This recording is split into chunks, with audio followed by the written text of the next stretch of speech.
Jackson Radio Show. Of course, some pretty serious allegations, Secretary Clinton, have come out about Al Franken.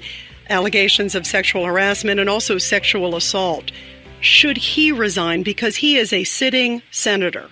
Look, Al Franken, is a friend of mine, and I deeply regret what he did. There's no excuse for his behavior, none at all. But he's called for an investigation. He's apologized to the woman involved. Apparently, she's accepted the apology. So I think we've got to, recognize that he agreed to an ethics investigation. It will go to the ethics committee. It will investigate whatever the situation was, and they'll decide about what, if any, action should be taken based on that behavior. And I think that's the appropriate process because, I think that something like that coming into the public arena and Al's very quick acceptance of responsibility and apology and his willingness to be investigated and to take the consequences is the kind of accountability I'm talking about. Welcome back, everybody. Kevin Jackson here. That, of course, was Hillary Clinton, and she's giving an excuse to Al Franken. And before I even get into dissecting any of this, I want to just ask you a very simple question. This is when we do these things, we're about to start these things called idea seminars, and they teach you how to think like me. If you want to do that, or if your son or your daughter, you're going to want to bring them to these because these are things that will show you how to win an argument and how. And I'm talking about just using common logic. Now, that was Hillary Clinton, and all you have to do to twist Hillary up on this is say, Hillary, what would you be saying if this were a Republican senator? You think she would be providing cover? First of all, she couldn't have led off with, he's a friend of mine. Now, she goes on to say there's no excuse for his behavior.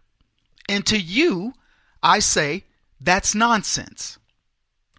Al Franken's got plenty of excuses for that behavior. He's a comedian. At the time, that's what he was. He's a man who's around an attractive woman, probably trying to make her, like him. That's an excuse. The biggest excuse is he didn't do anything.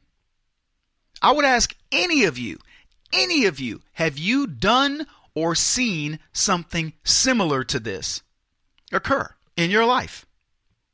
Has one of your friends pretended to grab the butt of one of your other, whether it be male, female? How many times have you done that? Have you pretended to grab somebody's butt? Or if they're asleep, you played with them a little bit or something like that. Maybe Franken thought that he was better friends with this woman. They were on some sort of a junket. Maybe he thought they were better friends. I could give you 50 excuses for what he did. And I can practically guarantee you to a person listening to this program, you either participated or you willingly watched somebody do something very similar. So what are we talking about here? Why are we having a conversation? Look, am I defending Franken? No. I don't need to defend Franken. I hope this ruins his career. But because this is what political correctness has done. It's ruining people's careers over nonsense. How far do we go back? I was asking a friend of mine, I don't know what types of behavior are acceptable or not acceptable. I was raised a pretty respectable kid by my grandparents. They use words like courting. Well, if you're going to court that girl, you need to go talk to her parents and blah, blah, blah. Okay. And so that's what you do. You go, if you wanted to go out on a date, excuse me, Mr. Johnson, I'd like to take, Susan out on a date. We're going to go to Leo's Drive-In and have her burger, and I'll have her home by 10 o'clock or whatever. That was what you did. So, but I'll put it to you this way. Go back 3 decades in your life. Go back 4 decades in your life and try to remember, if you offended somebody, what were the sensibilities during that time?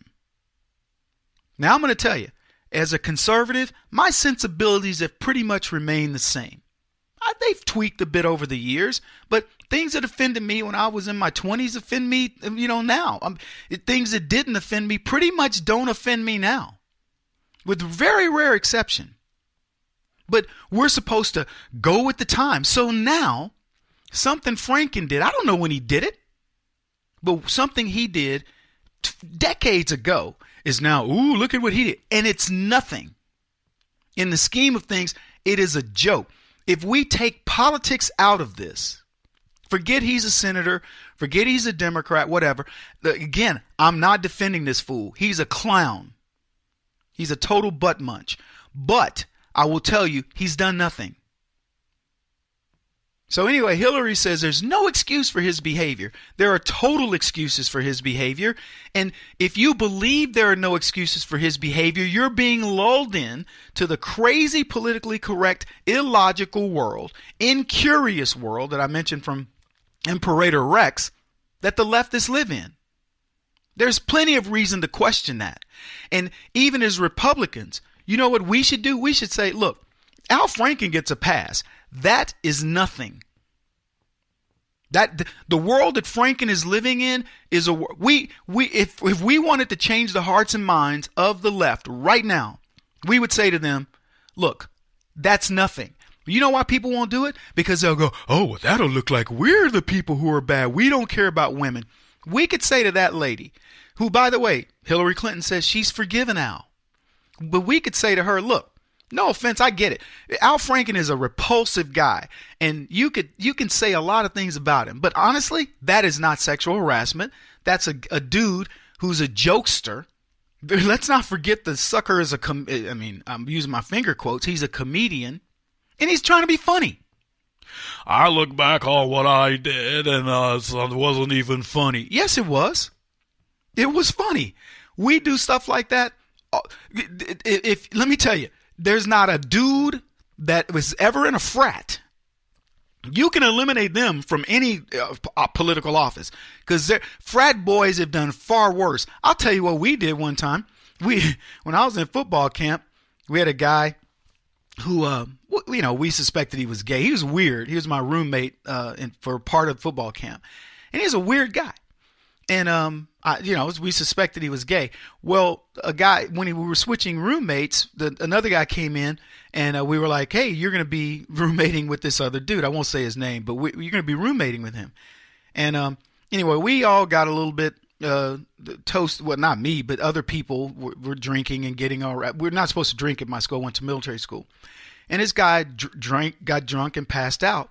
And we rubbed Vaseline between his buns and pulled his pants down like he was sagging and put him in his rack. And the next morning, he's wakes up and we asked hey, so how things go last night with the guy? Almost said his name, with your roommate, and he didn't say anything. And so that's the kind of crap we did. Okay, and so I can tell you there's hardly and I don't believe this just limited to men. Women have done these types of things too, playing around. But I'm not going to speak for women because I don't know. But I know that my suspicion is that women have done these things too. So if we were to say, we're not going to get caught up in this. We'd be better people for it. And it isn't because we could say, look, y'all can trash out all you want. We get it. We think he's a despicable person. He doesn't deserve to be a senator.